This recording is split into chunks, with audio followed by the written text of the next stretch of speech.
Good morning, dear student. Good morning, everyone. Good morning.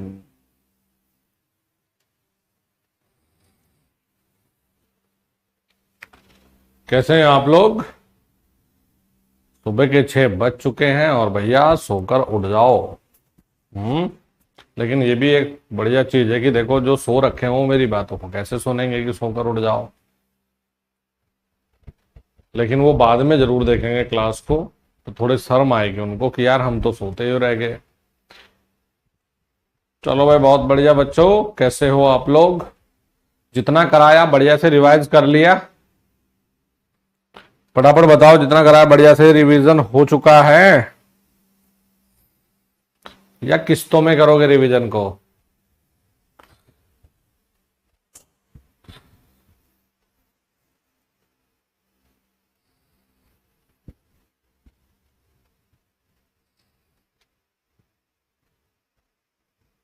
कल मैं YouTube वाली class नहीं ले पाया यार, छुट्टी करनी पड़ गई। एक्चुअली कल मैं बैंक के काम से बाहर गया और मुझे वहीं पर टाइम लग गया, आने में ही 7 के लगभग हो गया मुझे।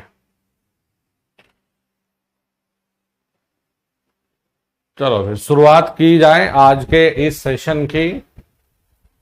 आवाज वगैरह बता दो, सब बढ़िया है? ओके है? आवाज वगैरह बताओ बच्चों, सब बढ़िया है? ओके, एकदम फर्स्ट क्लास।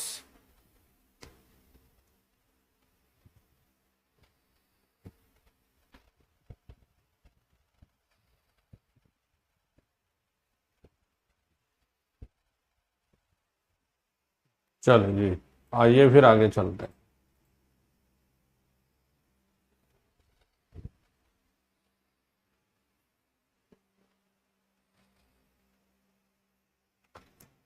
तो बच्चों, कल हम लोग पढ़ रहे थे जी, देखिए, ड्राइव।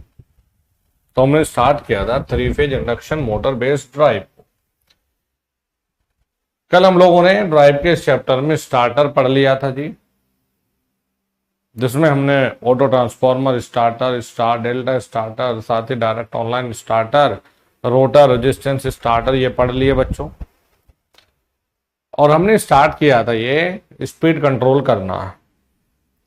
स्पीड कंट्रोल की अगर हम बात करें तो एन बराबर में, देखो स्पीड क्या, एन क्या है? मोटर की गति, 1 minus S into N S कर दिया, और एन एस है 120 F/P। तो देखो दोस्त, यहां से दो चीजें दिमाग में सेट हो गई होंगी। देखो कि सर, जो एन एस है वो डायरेक्टली प्रोपोर्शनल टू एफ है, होती है ना, देखो, डायरेक्टली प्रोपोर्शनल टू एफ। और जो एन एस है वो इनवर्सली प्रोपोर्शनल टू पी है। ये दो चीजें। अच्छा जी, तो बेटा ये चीज हमें समझनी पड़ेगी कि अगर मैं फ्रीक्वेंसी को बदलता हूं तो भी एनएस का लेवल बदल जाएगा, और यदि मैं पोल बदलता हूं तो भी एनएस का लेवल बदल जाएगा। तो मैं नोट जरा कर देता हूं आप लोगों के लिए। टॉपिक थोड़ा सा मुझे स्लो ही पढ़ाना पड़ेगा, क्योंकि आपके लिए पूरा एक टॉपिक दे रखा है, एक चैप्टर है ना, 17वें नंबर पर, variable voltage variable frequency drive की। तो उसके लिए फिर ये पूरा जो पोर्शन है बढ़िया से करवाता हूं मैं। जब आवृत्ति या फिर पोल की संख्या में परिवर्तन होता है, संख्या में परिवर्तन होता है, तभी तभी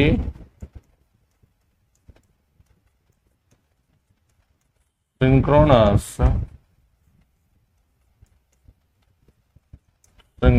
लेवल में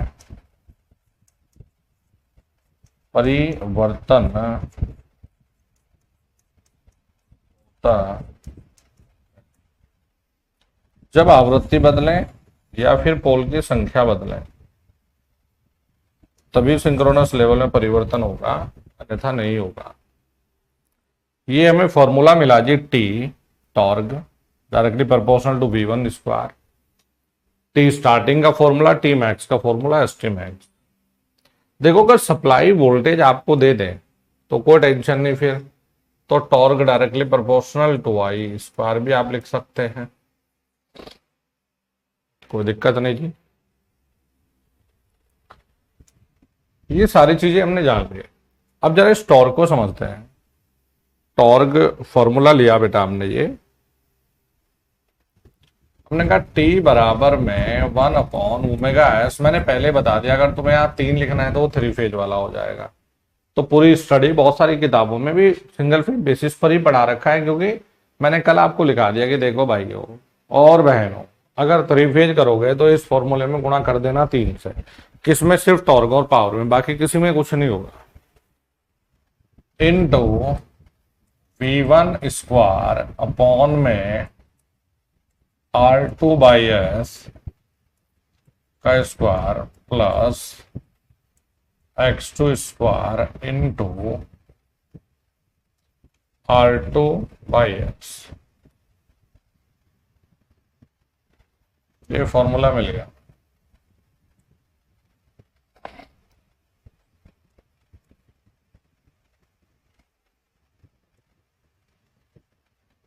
ये फॉर्मूला मिल गया जी। अच्छा, अब जरा यहां पर ये समझना पड़ेगा। मैंने कहा नंबर ए में मैंने एक चीज समझाई आपको कि नॉर्मल चलन स्थिति में,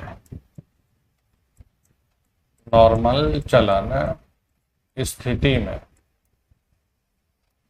नॉर्मल चलन यानी कि जब मोटर नॉर्मली चल रहा है, तो मेरे बच्चों आपने ये पढ़ा है कि गुरुजी जो स्लिप है तो बहुत कम है, फिर होती भी है बहुत कम। सर ये तो बहुत कम है। हाँ भाई बिल्कुल कम है, कोई दिक्कत नहीं। कमी तो होती है नॉर्मल चलने की स्थिति में, 0.04, 0.05 नॉर्मल स्थिति में ये है, कम है। तो सर क्या किया जाए फिर? तुमने कहा एक काम करो, जरा ये सोचो कि R2/S और X2 में रिलेशन ढूंढते हैं। अच्छा सर ढूंढ लेते हैं। अगर ये कम है तो किसी भी चीज को कम नंबर से अगर तुम डिवाइड करते हो तो इसका परिणाम ज्यादा होगा, और ऊपर से तुमने स्क्वायर कर दिया। तो मैं ये बोल रहा हूं फिर ये सही है क्या? अरे एस का मान अगर बहुत कम होगा तो बेटा अगर कम नंबर से किसी को डिवाइड करोगे तो ज्यादा बनेगा। अच्छा जी, तो R2/S का जो स्क्वायर दिखेगा वो X2 से ज्यादा दिखेगा। तो हमने कहा कि इस स्थिति में X2 को नेग्लेक्ट करने पर कर दिया, T बराबर में 1/ओमेगा_S इंटू V1 स्क्वायर R2/S का स्क्वायर इंटू R2/S। इसको हटा दिया भाई, क्योंकि ये बहुत बड़ा हो जाएगा, ये बहुत कम। तो इसके यहाँ एक पावर से कैंसिल हो गया। तो T बराबर 1/ओमेगा_S, S को ऊपर भेज दिया, SV1 square upon R2 Newton metre.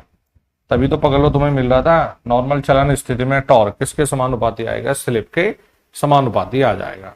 ठीक है, अब ये इंपॉर्टेंट चीजें है, सब मजाक में मत लेना इन चीजों को। जितने फॉर्मूला लिख रहा हूं ये अभी कंबाइंड फॉर्मूला लिख रहा हूं, अब स्पीड कंट्रोल देखना। अच्छा जी, सही है ये भी। तो दूसरी यानी बी कंडीशन क्या है? स्टार्टिंग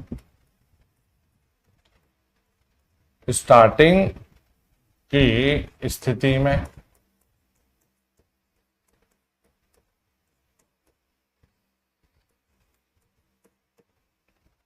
स्टार्टिंग की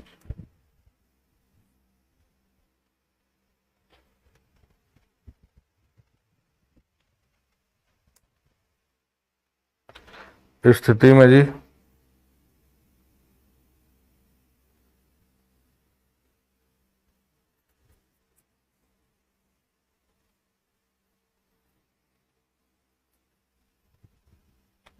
अब स्टार्टिंग की स्थिति में स्लिप जो होता था वो बहुत उच्च होता था।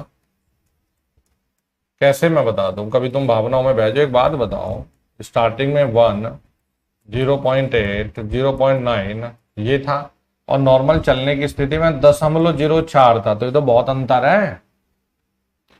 0.04, 0.05 के कंपैरिजन में 0.8 तो बहुत बड़ी संख्या हो गई। तो एस का मान ज्यादा आ गया। ओहो, जब एस का मान ज्यादा आ गया तो R2/S, एक बड़े नंबर से तुम इसे डिवाइड करने लगे, और जब बड़े नंबर से तुम डिवाइड करने को भागे तो तुमने कहा कि सर बस यहीं फंस गए। अब ये ज्यादा बड़ा हो गया जी, x2 का स्क्वायर। तो भैया यहां पर R2/S स्क्वायर को, x2 स्क्वायर को नेग्लेक्ट करने पर,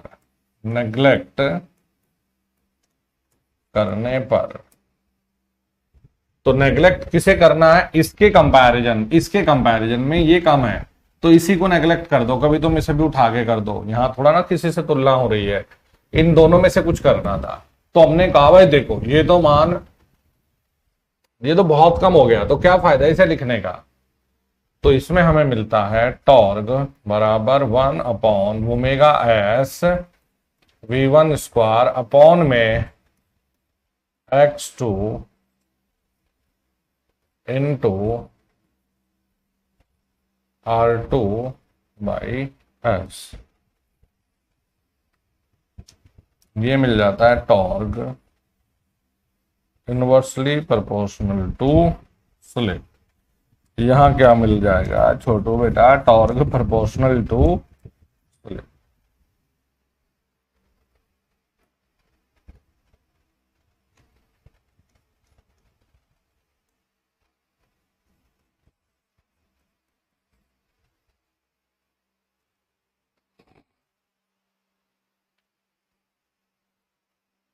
हो गया क्लियर, देखो फॉर्मूला।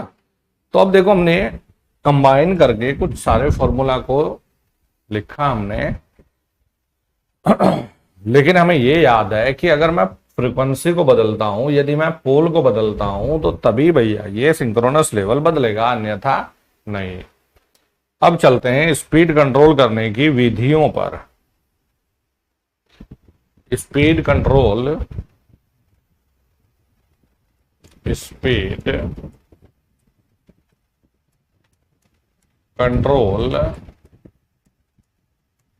करने की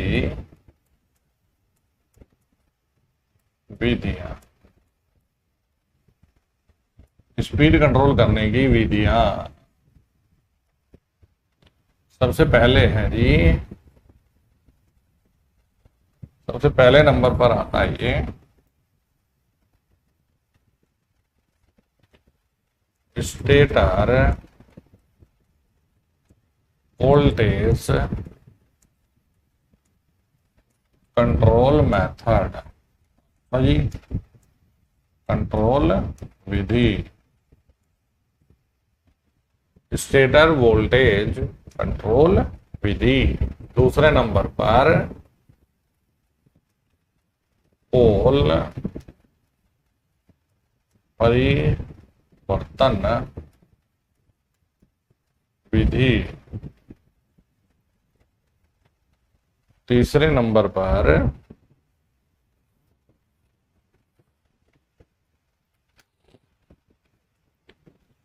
वेरिएबल वोल्टेज वेरिएबल फ्रीक्वेंसी विधि। 4 नंबर पर कांस्टेंट वोल्टेज, या चलो इसी में करा दूंगा, कांस्टेंट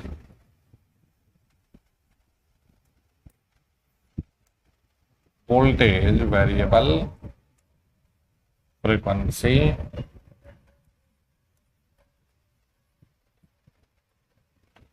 विधि। फिर आता है रोटर प्रतिरोध विधि। फिर आता है रोटर ईएमएफ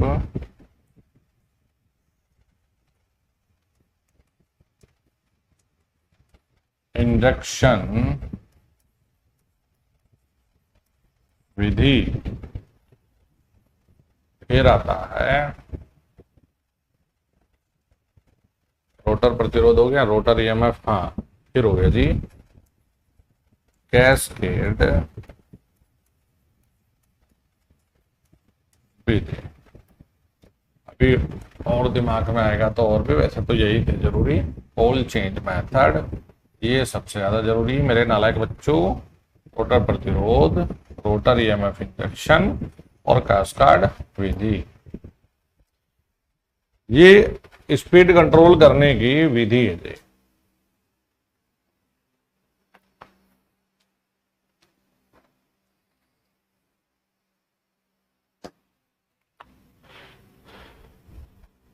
चलिए तो अब जरा इसी से एक एक मेथड को उठा के एक्सप्लेन करने से पहले कुछ चीजें बताता हूं जी।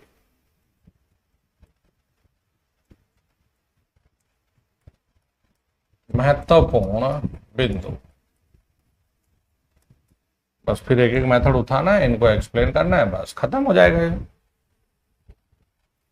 फिर आपको कराना है जी मिसलेनियस कुछ ड्राइव, एसी ड्राइव में सिंगल फेज इंडक्शन मोटर के साथ साथ सारे छोटे मोटे मोटर सब खत्म एसी ड्राइव में। महत्वपूर्ण बिंदु पर आ जाओ। देखो बच्चों, हमने टॉर्क स्लिप विशेषता देखी है क्योंकि पूरी कहानी इसी पर आधारित है।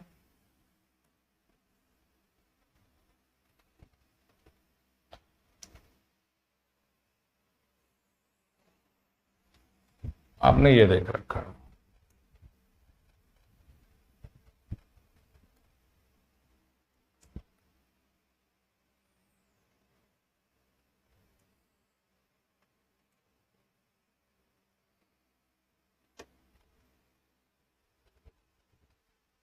ये हो गया जी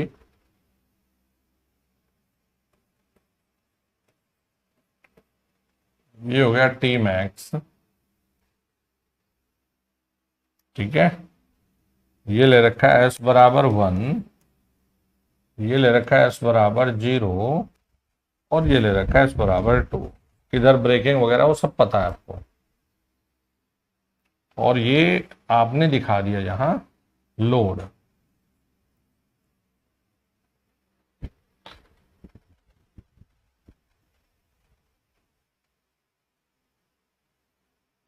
ये है लोड का आघूर्ण जी, लोड टॉर्क है, ठीक है। अब जरा ये सोचेंगे कि भैया मोटर, भाई ये जो ग्राफ बना रखा है, ये जो पूरा ग्राफ है भाई, तो मोटर का टॉर्क है टी एम। हमने कहा मोटर आघूर्ण है ये, अच्छा साहब ठीक है, कोई बात नहीं, कोई दिक्कत नहीं है। तो मेरे बच्चों की बात बताओ, आप ये नहीं कहोगे कि सर ये वाला एक स्टेबल ऑपरेटिंग पॉइंट है, एक बेस्ट, क्यों? देखो, अगर मैं इस रीजन की बात करूं ये वाले के, तो हमें पता है कि भाई देखो, जितना स्लिप कम होगी उतना बढ़िया होता है, उतनी बढ़िया गति पर चल रहा है बेचारा, टन टना टन टन टन टारा। लेकिन इस तरफ यहां पर जो लोड टॉर्क है वो ज्यादा है और मोटर की ताकत कम है इस वाले में। तो किसी पर लोड ज्यादा हो जाए, उसकी ताकत कम हो, तो मोटर फूक जाएगा।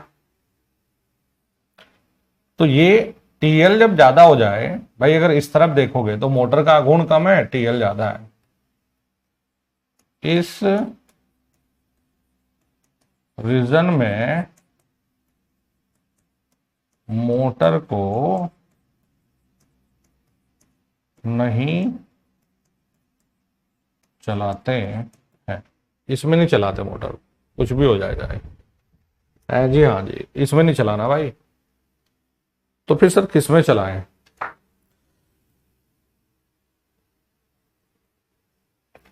अब अगर मैं इस तरफ देखने लग जाऊं तो इस तरफ मोटर का टॉर्क तो ज्यादा है, लोड कम है, लेकिन स्लिप ज्यादा है, तो इसमें भी नहीं चलाते।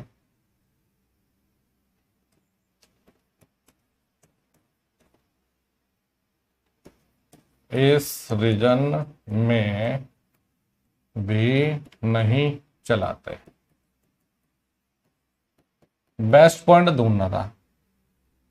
तो आपने कहा गुरुजी इससे बेस्ट क्या होगा कि स्लिप भी कम हो जाए, हाँ भाई, और लोड की ताकत मोटर की ताकत के बराबर भी हो जाए। तो ये आया बेस्ट पॉइंट। लोड की ताकत मोटर की ताकत के बराबर आ जाए। लोड की जो ताकत है वो मोटर की ताकत के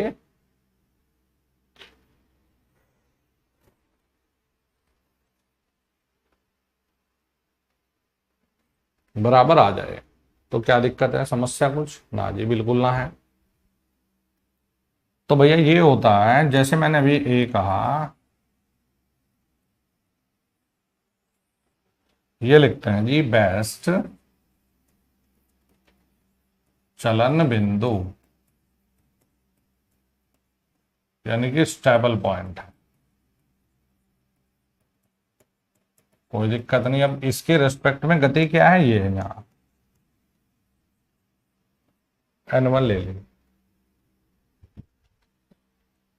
अरे ठीक है, और जो तुमने यहां पढ़ा था ये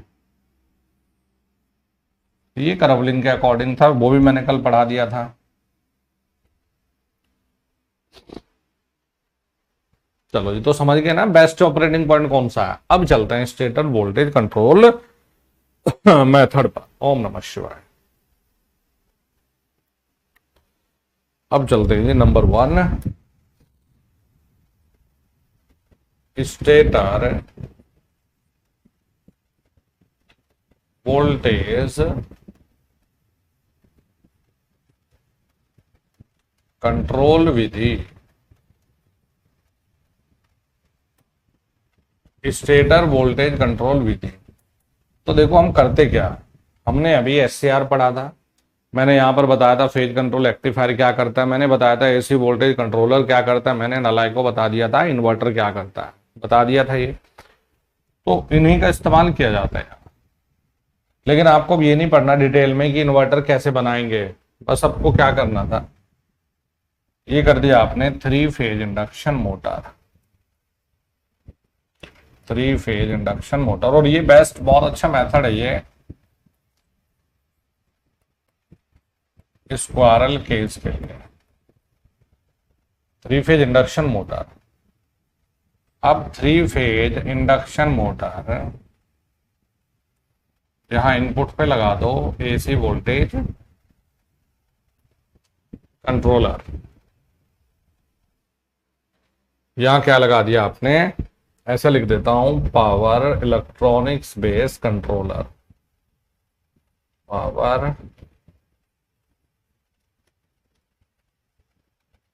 electronic based controller, AC controller. ठीक है सर, क्योंकि ये फिक्स्ड एसी को एक वेरिएबल एसी में बदल देगा। चलो हमारा काम बन गया है। अभी हमने क्या सीख लिया कि देखो भाई, torque directly proportional to supply voltage का स्क्वायर है। अगर तुम वोल्टेज को बदलोगे तो टॉर्क बदलेगा। अच्छा सर, तो स्टेटर वोल्टेज कंट्रोल मेथड को ग्राफ से जरा ये समझा जाए। पहले फुल लोड पर ये चल रहा था मामला,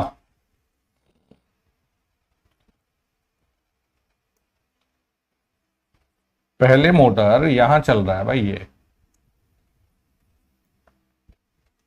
अब ये बताओ जरा, ये V1 तो रेटेड वोल्टेज दिखा रखे इसमें, अगर इस V1 को कम करोगे, पहली बात तो इसमें सिंक्रोनस का लेवल कम नहीं होगा। अरे ना तो मैंने फ्रीक्वेंसी बदली ना मैंने इसमें पोल बदले, तो जब ना फ्रीक्वेंसी बदली ना पोल बदले तो भैया इसमें कोई लेवल परिवर्तन नहीं होगा। तो एक तो इसको याद रखें, दूसरा इसके ग्राफ को और थोड़ा सा इसमें क्या दिक्कत आ गई वो देख लो। तो हमने जब वोल्टेज को कम कर दिया, ये था V1 के लिए, रेटेड के लिए, अब तुमने कम कर दिया, ऐसे कर दो। अगर कम करोगे तो टॉर्क कम हो जाएगा, लेकिन ये नहीं बदलेगा। सिंक्रोनस लेवल जो पहले था वही अभी रखना है। इनको पहचानने का ये भी तरीका है। आपने कहा देखो सर टॉर्क का लेवल बदलेगा लेकिन एलएस का लेवल नहीं बदलेगा। एनएस लेवल परिवर्तित नहीं होगा, एनएस लेवल परिवर्तित नहीं होगा। तो V1 को कम कर दिया क्या सर? तो ये कुछ ऐसे आगे विशेषता सर, अब यहां पर चलेगा ना मोटर? भाई बिल्कुल चलेगा, किसने मना कर दी बच्चों? यहां चला लो सर। और कम करें क्या? भाई बिल्कुल कर सकते हो, कोई दिक्कत नहीं, मोटर यहां चल जाएगी, ठीक है सर। और कम करो, तो जैसे तुमने और कम किया टॉर्क कम। अरे टॉर्क कम होता आएगा, तुम वोल्टेज को कम कर रहे हो तो टॉर्क कम होगा। वोल्टेज को 1/2 करोगे तो टॉर्क सीधा 1/4 हो जाएगा। ये ग्राफ नंबर 1 था, ये 2 था, ये 3 था, ये 4 था। ये बता दो भाई 4 में मोटर की ताकत हमेशा लोड से कम है, तो इसे काहे फूक रहे हो बेचारे को? ये तो गयो ना, ये कैसे काम करेगा? तो ये कहते हो, देखो कंडीशन नंबर 4 को हम क्या लिखेंगे? कंडीशन नंबर 4 को इसमें मोटर बर्न हो जाएगा। इसीलिए इंडक्शन मोटर को अंडर वोल्टेज प्रोटेक्शन की जरूरत होती है। इसीलिए मोटर को, तो मोटर को डर है कम वोल्टेज से भी, और मोटर को अंडर वोल्टेज सुरक्षा की जरूरत होती है। ओहो फंस गए यहां तो। एक बात बताओ, स्पीड का जो नियंत्रण देख पा रहे हो आपने, एक थोड़ी सी रेंज में तो दिखाई दे रहा है तुम्हें, देखो ये यही एसी मोटर के नुकसान हैं। ज्यादातर एसी मोटर में स्पीड वेरी करने की एक लिमिटेड रेंज थी, और बिंदास वाला जो मिला था वो मिला था हमें डीसी में। तो भैया इसमें क्या देखने को मिल गया? इस विधि में गति नियंत्रण, गति नियंत्रण की रेंज कम प्राप्त होती है। चलो जी, तो ये कई बार ना ग्राफ पहचानने को आ सकता है, क्योंकि ड्राइव आपके लिए एग्जामिनर का मेन फोकस है। दूसरा है पोल परिवर्तन विधि।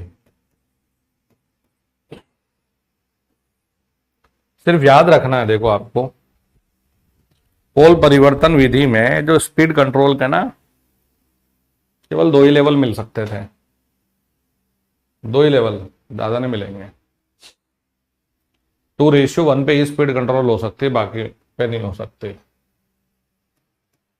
इस विधि में केवल इस विधि में, बस वही पॉइंट याद रखना है इसमें, इस विधि में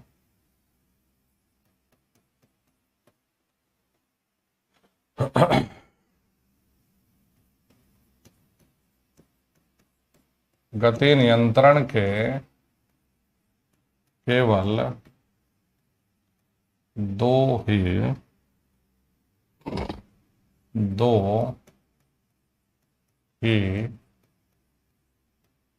लेवल प्राप्त हो सकते हैं, 2:1।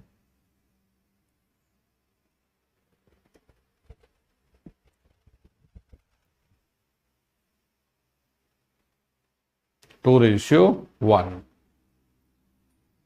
जिसके लिए कर रहे हो, यह भी स्क्वायरल केज के लिए करते हैं। चलो, दो तो ये हो गए। अब आ जाओ जरा नंबर 3 कौन सा, variable voltage variable frequency drive. Number 3 जो आपके सिलेबस में दे रखा है, variable voltage variable frequency drive. सुन लो जरा,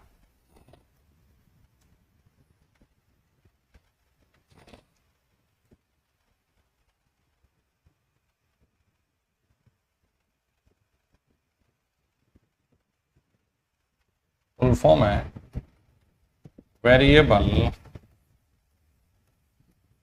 वोल्टेज वेरिएबल फ्रीक्वेंसी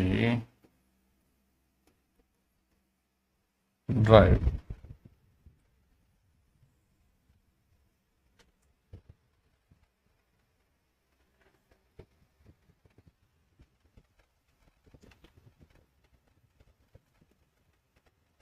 इस विधि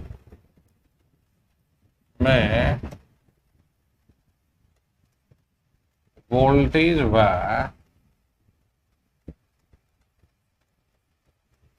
आवृत्ति को इस प्रकार परिवर्तित किया जाता है कि V/F का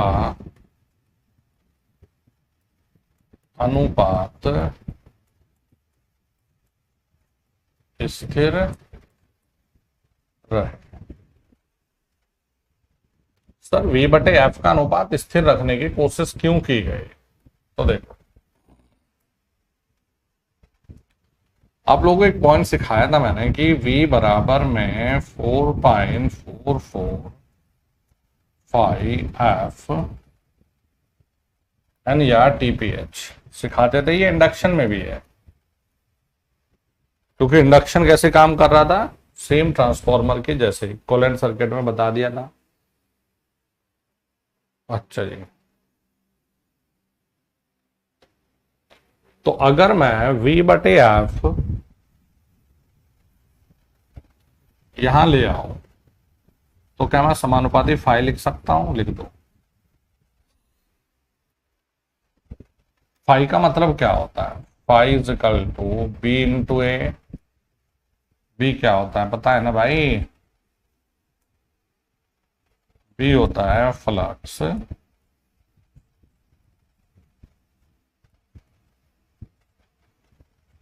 और ये होता है जी क्षेत्रफल। कोई प्रॉब्लम नहीं है जी। तो आप लिख सकते हो बी। फ्लक्स कहां से आता है? मैग्नेटिज्म करंट से आता है, ये भी मुझे पता है। IM क्या है? चुंबकीय धारा।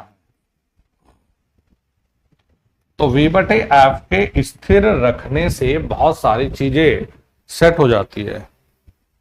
क्या क्या, अगर V बटे एफ स्थिर है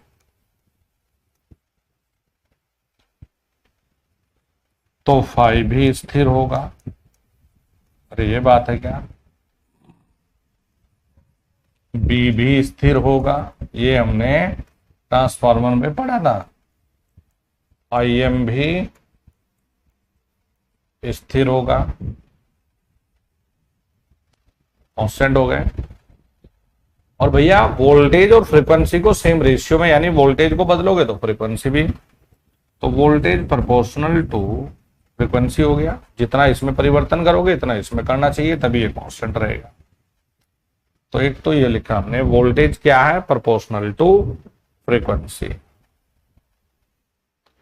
दूसरी चीज मेरे बच्चों, एक बात बताओ, जो आपने x2 लिखा है वो होता है प्रतिघात, तो क्या ये फ्रीक्वेंसी के साथ नहीं बदलेगा? अरे सर किसने कहा, बिल्कुल बदलेगा। जो आप सिंक्रोनस गति लिख रहे थे, ये बताना जरा, क्या एन एस, जो एन एस होता है वो 120 एफ बाई पी नहीं होता, तो ओमेगा एस भी प्रोपोर्शनल टू फ्रीक्वेंसी तो आएगा।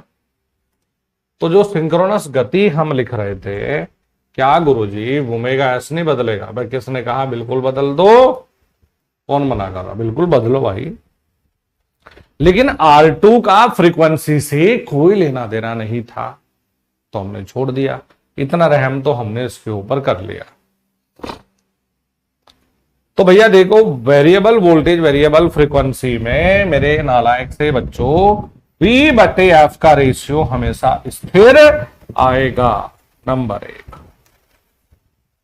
इसी का मतलब है कि जो फ्लक्स है वो हमेशा स्थिर रहेगा भैया।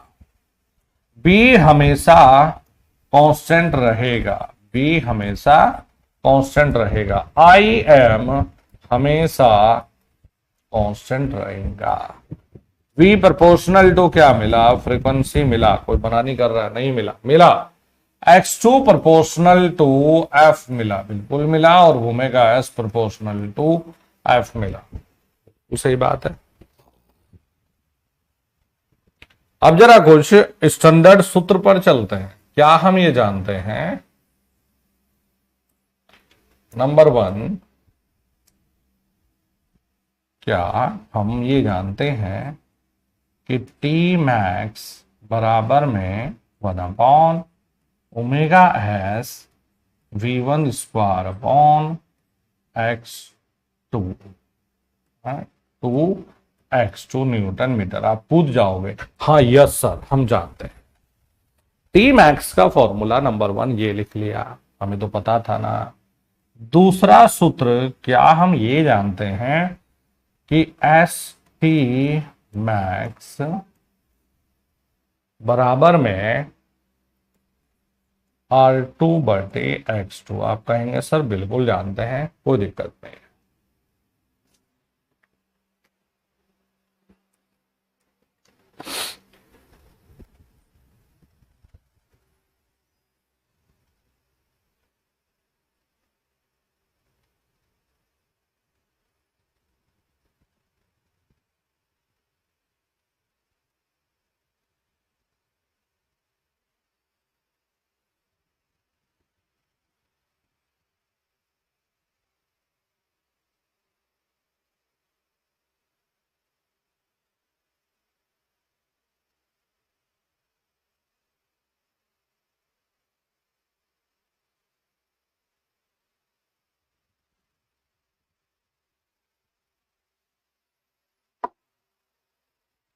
अच्छा जी, ये तो हमें याद है सर, टी मैक्स। अरे बार बार मेरे फोन में कोई एसएमएस कर रहा था, टी टी आवाज आ रही थी, तो मैंने कहा पहले टॉपिक बहुत ही बढ़िया, मजा आ रहा पढ़ाने में, इसे बंद करो। सर बिल्कुल याद हो गया। बेटा हमने थर्ड वाला एक पॉइंट ये भी पढ़ा है, एन एस माइनस एन बराबर में, ये बताओ स्थली बराबर में N S minus N upon N S था, इसको यहां भेज दो तो एस एन एस। सर ये भी याद हो गया। फिर हमने दो फॉर्मूले तनिक और सीख लो। नंबर 4 पर ये पहले जो फॉर्मूले हैं भैया, ये है अब नॉर्मल चलन स्थिति में। हाँ हाँ सर, याद है हमें, नॉर्मल चलन स्थिति में स्लिप कम था। बस नॉर्मल चलन स्थिति में स्लिप कम वाला ही तो था जिसमें x2 को मैंने हटा दिया था। हाँ हाँ, कुछ ऐसा ही था। तो t बराबर में 1/(1/s)(v1)² अपॉन में R2। देख लो, ऐसा थोड़ा ना है कि सारी चीजें लिखा है। नॉर्मल चलन स्थिति में कहा भाग्य, नॉर्मल चलन स्थिति ये रहा SV1² R2।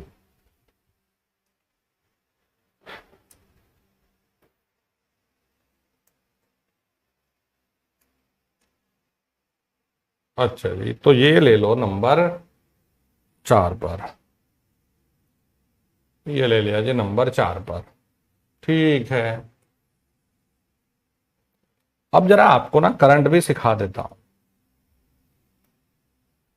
देखो बेटा, नॉर्मल चलन स्थिति में करंट को लिखना सिखाता हूं। ये बहुत ज्यादा था, ये कम था। तो अभी अगर तुम रोटर करंट लिखते हो भाई, अगर आप ये लिखोगे I2, तो आप लिखते V1 बटे में, मतलब वोल्टेज बटे में R2/S प्लस में X2, ये लिखोगे। ये ज्यादा है, ये कम है, तो I2 बराबर में SV1 बटे R2, ये करंट आ जाएगा। देख भाई छोटू, यहां देख लो, अगर I2 तुम यहां लिखोगे तो V1, अब इसमें जो ये वाला ये बहुत कम था तो इसको हटा दिया, V1 बटे X2, ये यहां लिख लो। तो नंबर 5 पर I2 बराबर में V1 बटे, ये कर दिया भाई। चलो अब लेते हैं स्टार्टिंग वाले सूत्र। स्टार्टिंग स्थिति में, स्टार्टिंग की स्थिति में देखो भाई, यहां से सवाल जरूर आएगा। एक बच्चा कल मुझे कह रहा था कि सर 6 बजे से नहीं, क्लास 7 बजे से शुरू किया करो। अरे भाई सोचने की बात है, मैं किसी से कुछ छीन थोड़ा ही ना रहा हूं, पढ़ाई तो रहा हूं सुबह 6 बजे से। तो आजकल तो बढ़िया, बहुत अच्छा दिन निकल जाता है। आजकल बरसात का समय है, तो सुबह सुबह तो इतनी बढ़िया बढ़िया हवा आ रही, मस्त वाले, एकदम दिल खुश हो जा रहा है भाई। तो जितना आप लेट तक सोते रहोगे इस रेस में, उतना ही पीछे है भाई। और सुबह शोर शराबा भी कम होता है। और सुबह में डिस्टरबेंस भी नहीं। दिन में यार क्लास का टाइम करने से सबसे मेजर प्रॉब्लम यह है कि भैया इतने लोग हैं जो मिलने वाले रहते हैं, कभी कोई विद्यार्थी आ जाता है, कभी कोई व्यक्ति आ जाता है मिलने के लिए, तो दिन भर कुछ ना कुछ डिस्टरबेंस लगा रहता है। इस समय बढ़िया ये 2-3 क्लास में बढ़ जाती है। और देखो ऐसा नहीं है, हमने बहुत अच्छे तरीके से एक्सप्लेन करते हुए, ये मान लो कि जो बड़े बड़े टॉपिक थे ये हमारे, जैसे ये खत्म होगा निमट लिए, जो बड़े बड़े टॉपिक है। तो कोशिश ये है कि इसमें मैं मशीन वाले पोर्शन को भाई संडे तक तो कर लूं। और साथ में पैरेलल में मैंने टीम को लगा रखी, टेस्ट सीरीज पर भी काम कर रहे हैं। तो अगले हफ्ते में इसमें काफी कुछ चीजों को अपना समेटेंगे। और ये है कि देखो भाई, डेट जब एग्जामिनर देगा, सोचो तो कम से कम 15 दिन का समय देगा। तो मेरी ये सीधी सीधी प्लानिंग ये है कि अभी इन बच्चों को बढ़िया तरीके से थ्योरी ये करा दूं, ताकि इन पे एक मसाला हो जाए, बढ़िया तरीके का कंटेंट हो जाए, जिससे ये रिवीजन करते रहे शॉर्ट्स में। भाई ये शॉर्ट में ही चीजें करवा रहा हूँ, इंपॉर्टेंट चीजें दे रहा हूँ आपको। और फिर जब हमारे पास 15 दिन का टाइम रहेगा या डेट नहीं भी आ रही है, तो फिर हमारे पास बढ़िया एक अपॉर्चुनिटी ये है कि हम रिलैक्स मोड में एकदम से 1000 ऑब्जेक्टिव को अच्छे से या न्यूमेरिकल को अच्छे से कर पाए। बस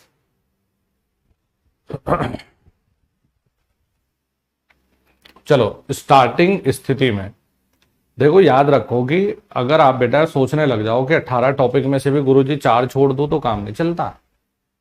हाँ, लेकिन ये जरूर है कि अगर तुम कहोगे गुरुजी 18 में से 17 ही करके जाऊंगा तब पास हो जाओगे, लेकिन सोचने लग जाओ कि गुरुजी मैं तो 12 टॉपिक करके चला जाऊंगा तो तब दिक्कत हो जाएगी। स्टार्टिंग की स्थिति में देख लेते हैं।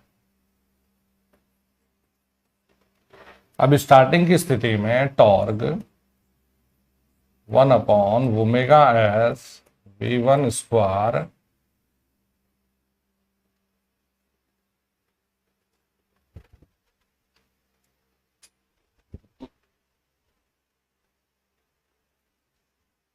अच्छा जी, x2 का स्क्वायर है और r2/s है।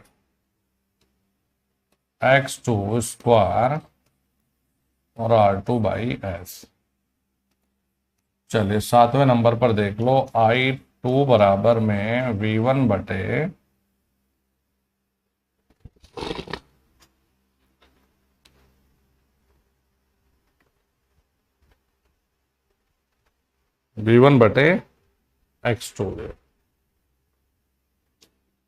v1/x2। लेकिन जरूरी करंट वाला नहीं है, बाकी ये सभी जरूरी है। तो छठे नंबर का सूत्र ये हो गया, 7वें नंबर का सूत्र ये हो गया। एक बार V/F वाले देखो, नया कुछ नहीं लिखा, सच बताऊं तो नया कुछ नहीं है, सारे फॉर्मूला देख लो पुराने ही है। अभी V/F में ढाले भी नहीं। प्लीज बढ़िया से एक बार इसको स्टडी करो, बढ़िया तरीके से पढ़ो ये सारे फॉर्मूले।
पढ़ो इनको बढ़िया से, पूरा इनमें खेल यही है देखो।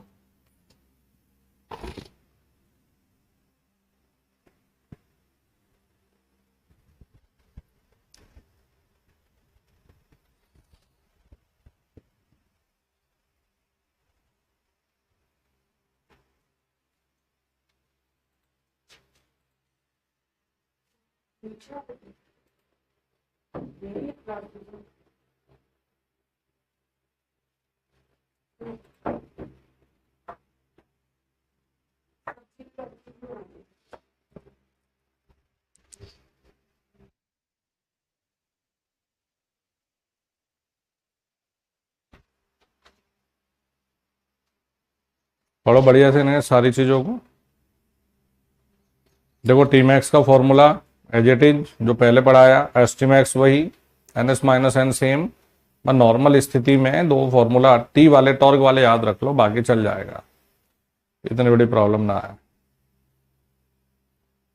नॉर्मल स्थिति में बता रखा है torque directly proportional to slip है, स्टार्टिंग में torque inversely proportional to slip है।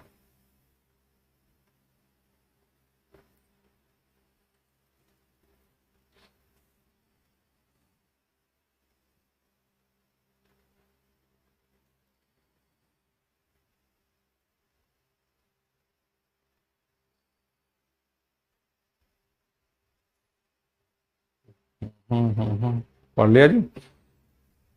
चलो 2 मिनट का ब्रेक लीजिए, फिर शुरू करते हैं।